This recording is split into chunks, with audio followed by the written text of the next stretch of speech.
Alors, on va s'intéresser un peu à la page de couverture. Dans la palette page, vous allez sur la première page.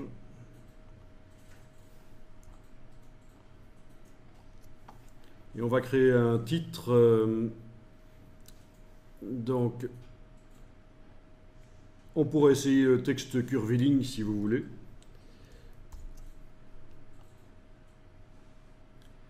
Mais le texte curviligne, il va falloir le mettre sur une forme. On va d'abord faire la forme. Alors, prenez éventuellement avec la plume, vous allez faire une espèce de vague. Cliquez, glissez. Donc, avec la plume, comme dans Illustrator, vous faites un tracé qui va servir de support au titre sur la page 1. Tant qu'à faire. Et alors, je vais utiliser une couleur Pantone pour le titre. Donc, les Pantones, ce sont des encres qui viennent en plus du cyan, magenta, jaune, noir pour apporter une couleur très vive ou fluo, voire même du métallique. Ceci dit, on peut aussi imprimer une affiche avec seulement 2 passages en presse, 2 couleurs, et ça peut être 2 Pantones si on veut. Comme ça, on a des couleurs bien vives et malgré tout, on n'a que 2 passages en presse au lieu de 4. Mais ça, c'est pour des affiches particulières, un peu artistiques.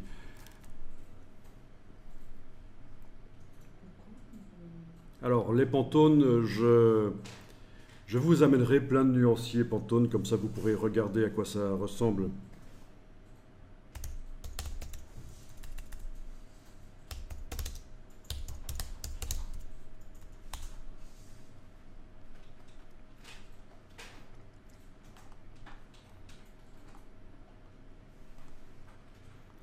Donc les nuanciers Pantone, ça se présente comme ça.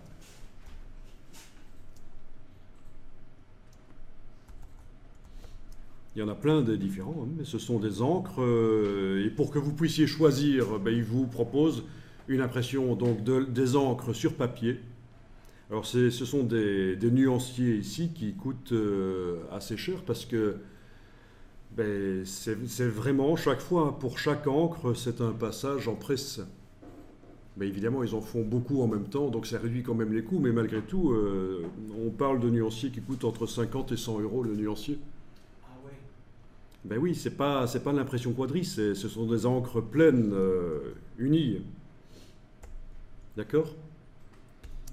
Donc c'est ça le principe de la Pantone, c'est que ce sont des encres à part de la quadri, c'est une encre en plus qu'on utilise en plus de la quadri dans l'impression. Typiquement une couverture de magazine, vous avez une photo en quadrichromie, cyan, magenta, jaune, noir, et en plus vous avez un titre en fluo par exemple. Ce sera une couleur Pantone.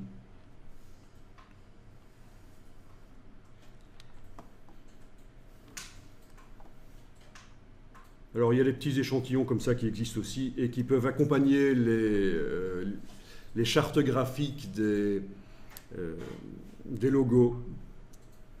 Ou si on veut communiquer à propos d'une couleur, ça vient d'une publication plus grande, on détache le petit échantillon là et il peut se balader tout seul. C'est la référence Pantone.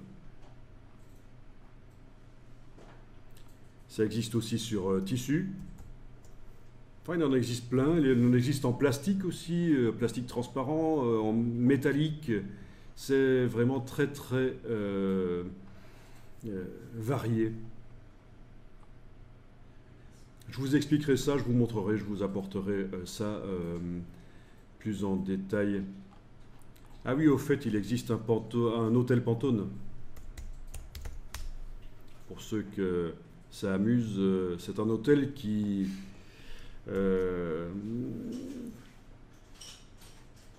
fait référence à toutes les Pantones, comme vous voyez.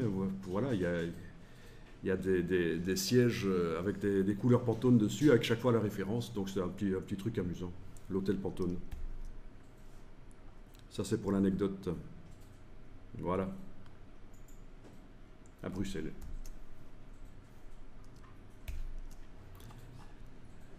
Alors, on va parfois vous parler de couleurs PMS. réduction pour les daltoniens? Pas de réduction pour les daltoniens, je ne crois pas. On va vous parler de PMS pour simplement Pantone Matching System, donc système de correspondance Pantone. C'est pour être certain que quand on veut que la couleur de son logo soit exactement reproduite telle qu'elle, on va faire appel à une couleur Pantone, on va imprimer le logo avec l'encre Pantone.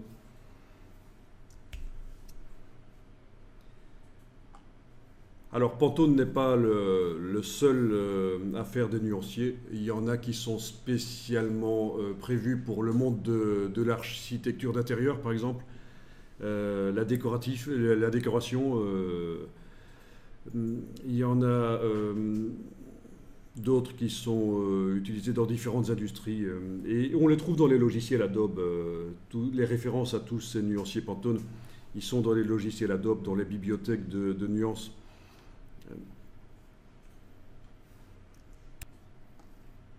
Donc ça, c'est parfois une question qu'on me pose quand on voit Illustrator, mais ici personne ne l'a posé. Tiens, j'ai un nuancier NCS utilisé dans le monde de la décoration. Comment je peux l'utiliser dans Illustrator?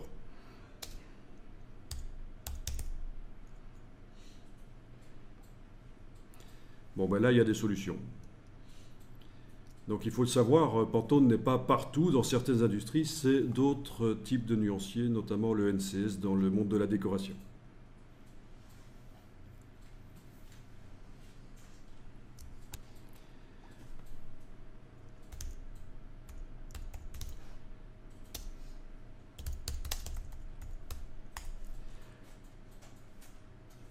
Alors en fait, il existe plus de 700 encres Pantone. Quand vous avez un nuancier Pantone, il y a 700 encres.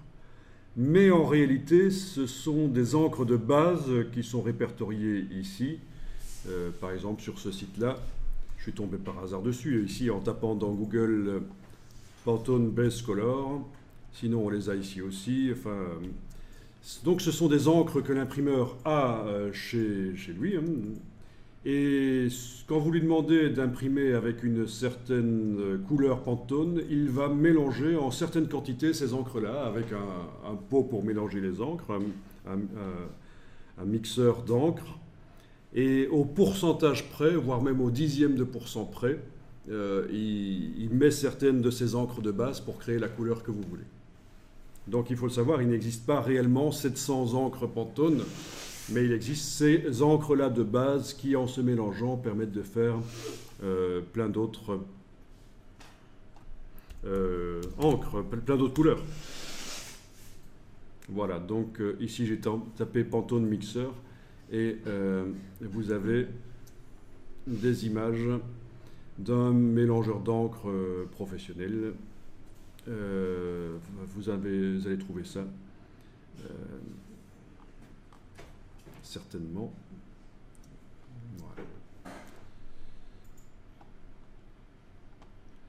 Voilà, typiquement. D'accord? Pour mélanger les encres. Bon, c'est un mixeur de cuisine un peu plus gros, quoi. Et plus puissant, parce que l'encre, c'est quand même fort pâteux et ça résiste.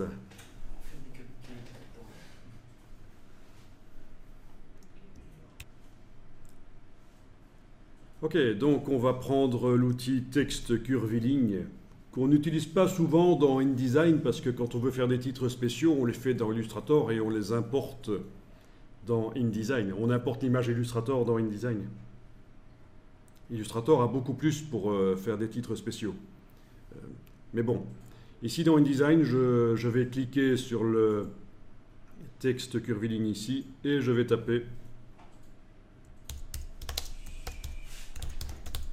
Voilà. Là, on est sur la page 1, la page de couverture. On est en train de faire le titre. Donc, tu dois, avec la plume, faire une vague. Ça fonctionne comme dans Illustrator. Et puis, avec l'outil Text Curviligne qui est là derrière l'outil texte, tu cliques sur la ligne et tu tapes quelque chose.